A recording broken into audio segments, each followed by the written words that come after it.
اور جب موسیٰ نے اپنے شاگرد سے کہا کہ جب تک میں دو دریاؤں کے ملنے کی جگہ نہ پہنچ جاؤں ٹلنے کا نہیں، خاص صدیوں چلتا رہوں.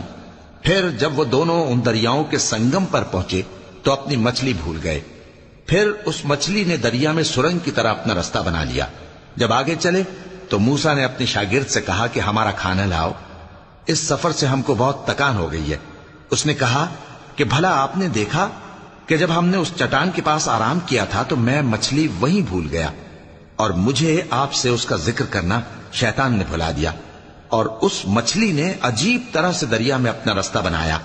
موسیٰ نے کہا یہی تو وہ مقام ہے جسے ہم تلاش کرتے تھے. تو وہ اپنے پاؤں کے نشان دیکھتے دیکھتے لوٹ گئے.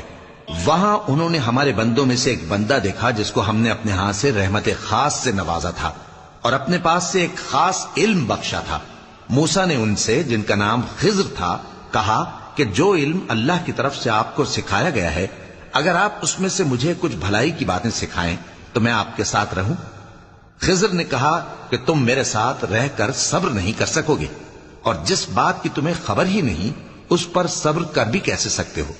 موسیٰ نے کہا اللہ نے چاہا تو آپ مجھے صابر پائیے گا اور میں آپ کے ارشاد کے خلاف نہیں کروں گا.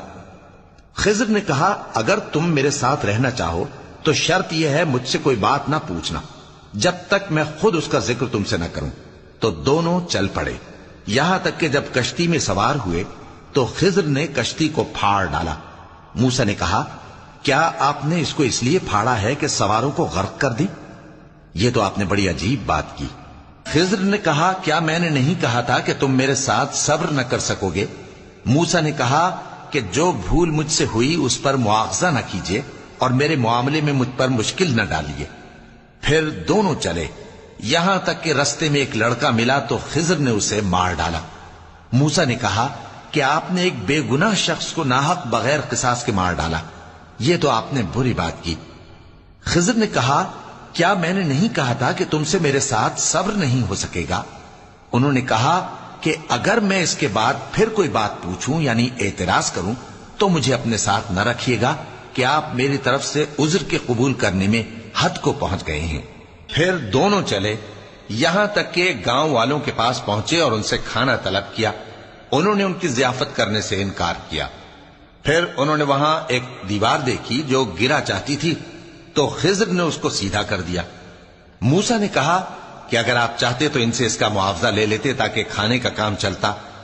خضر نے کہا کہ اب مجھ میں اور تم میں علیحدگی، مگر جن باتوں پر تم صبر نہ کر سکے میں ان کا تمہیں بھید بتائے دیتا ہوں کہ وہ جو کشتی تھی غریب لوگوں کی تھی جو دریا میں محنت کر کے یعنی کشتیاں چلا کر گزارا کرتے تھے، اور ان کے سامنے کی طرف ایک بادشاہ تھا جو ہر اچھی کشتی کو زبردستی چھین لیتا تھا.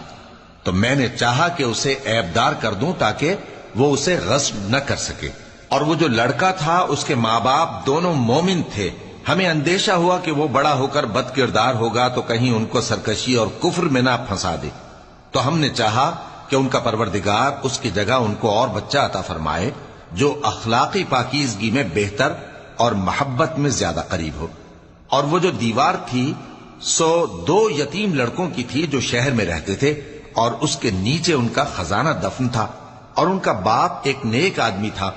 تو تمہارے پروردگار نے چاہا کہ وہ اپنی جوانی کو پہنچ جائیں اور پھر اپنا خزانہ نکالیں. یہ تمہارے پروردگار کی مہربانی ہے اور یہ کام میں نے اپنی طرف سے نہیں کیے. یہ ان باتوں کی حقیقت ہے جن پر تم صبر نہ کر سکے.